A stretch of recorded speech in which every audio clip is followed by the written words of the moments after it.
যে মানুষটা আর আমার মাঝে 1400 বছরেরও বেশি সময়ের ব্যবধান, সে মানুষটা কেমন করে এত আপন হয়ে গেল?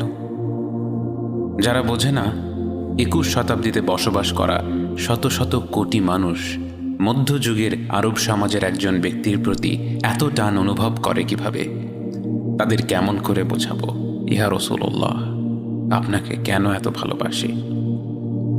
আপনার স্মরণে আজ শত কোটি অন্তর ভালোবাসায় ভরে ওঠে।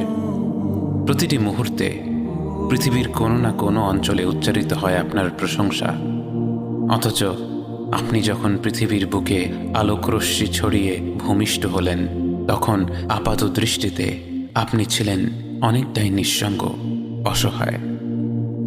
জন্মের আগেই বাবা আব্দুল্লাহ ফিরে গেলেন আল্লাহর কাছে।